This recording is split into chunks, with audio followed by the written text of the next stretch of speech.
Hello and welcome to another episode of ESL Chats. As you can see from the title of this episode, today we are going to be talking about toxic workplaces, toxic colleagues, and toxic managers.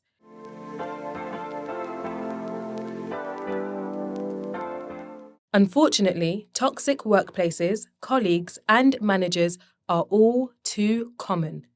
I don't know anybody who hasn't worked in a toxic environment, and honestly, it's very sad. Workplaces often become very toxic for many different reasons.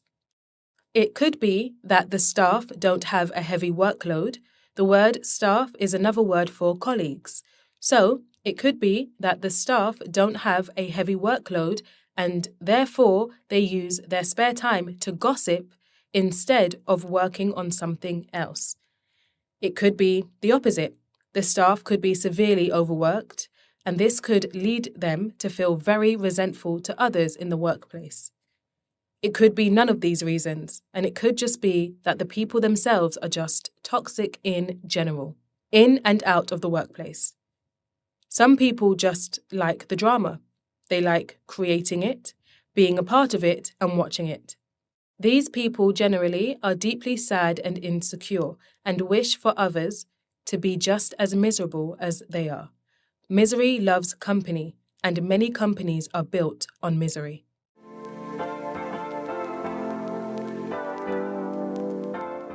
Let's begin by talking about toxic colleagues and how to deal with them. There are a lot of egos in the workplace. There is often a battle of egos in the workplace.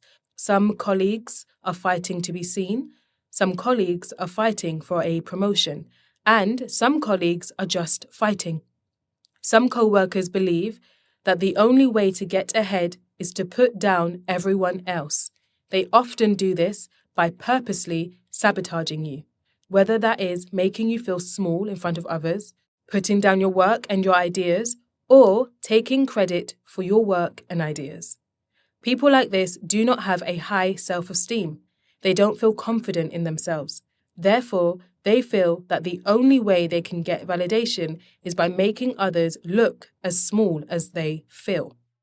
It can be very hard to navigate situations like this, and it can really have a big impact on your mental, emotional, and physical health. The best way to deal with these people is to simply ignore them. They are doing it for attention, and you are not going to give them that. Your silence will hold a mirror up to their actions and behavior that your words won't be able to do. Do not give them the satisfaction at all. Respond to them with your silence. Let them end up sabotaging themselves. Focus on your work, focus on yourself, and that's it. Of course, this is easier said than done, as people like that will constantly try and push your buttons. Push your buttons means to poke at you and annoy you. And also, keep a log of everything they do just in case an issue needs to be taken up with HR, Human Resources.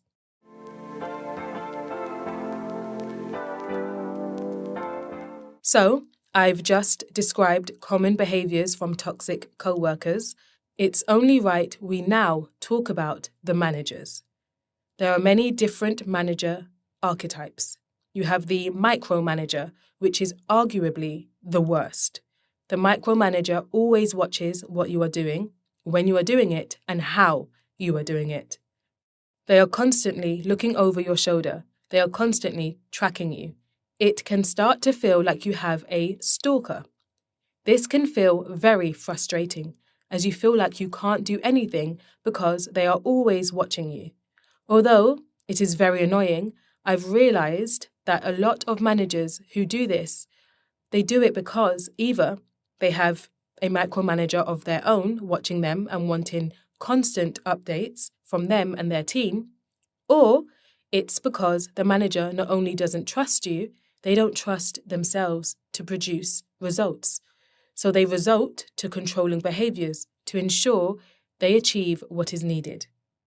It's best for you and your mental health to try and understand that they may just be very anxious. And that doesn't mean you're not good at your job. They just feel out of control in their life. And this is them trying to take measures to feel more in control. They don't mean any harm most of the time, even though their behavior makes you want to harm them.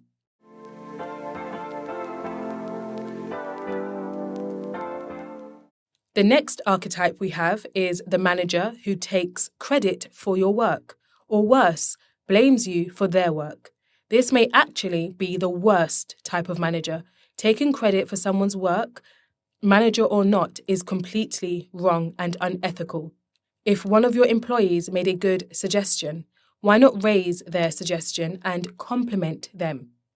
As a manager, you should want your employees to succeed. That's a good leader.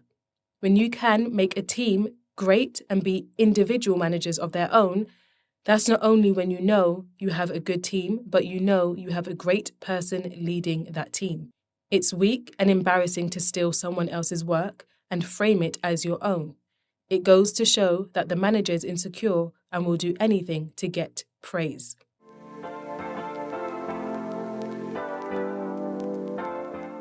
Now, there's the lazy manager. At first, some may think that the lazy manager is a good manager to have, as at first glance, they can appear as being laid back and chill. It's the complete opposite of the micromanager.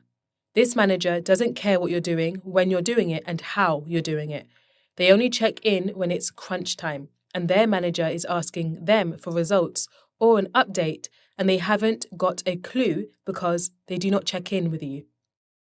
This manager can be extremely annoying when you want answers or when you want to get something done, and they just won't do it because they are lazy. I believe that a lot of lazy managers just don't know what they're doing, and they probably got that job because of who they know and not what they know. Managers like this will make you write their emails and send it as if they have written it. They will have you respond to certain queries and CC them into the email just so their name appears and it looks like they're involved in sorting out the issue. Each archetype that I have spoken about, I've said that they're the worst one, but I'm honestly not sure which one is worse. Let me know in the comment section down below.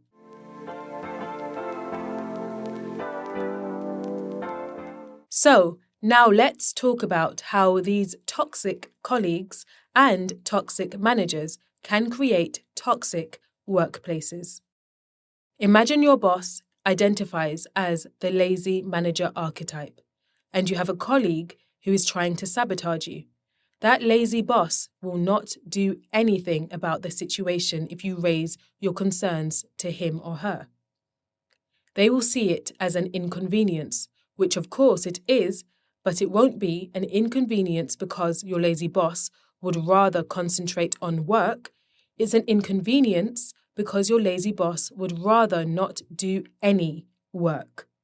This sort of behavior from your colleague will continue.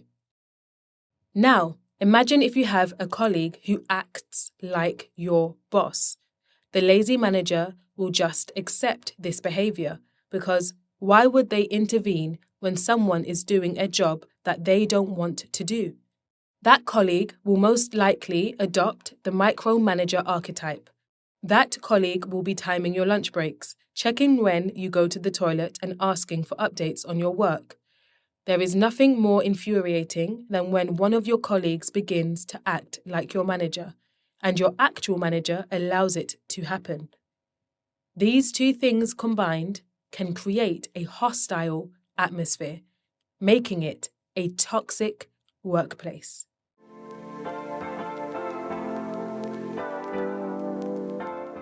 Unfortunately, there is no cure for a toxic workplace. For many, the only solution is to leave. Do not try to change the environment of the workplace. Focus on yourself and on your health. Focus on looking for a new job. The most important thing to do at work is to work. Keep to yourself, do your work, and go home.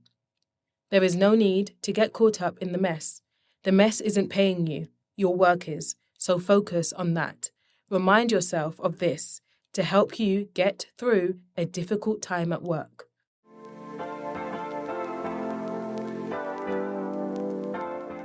Thank you so much for listening to this episode.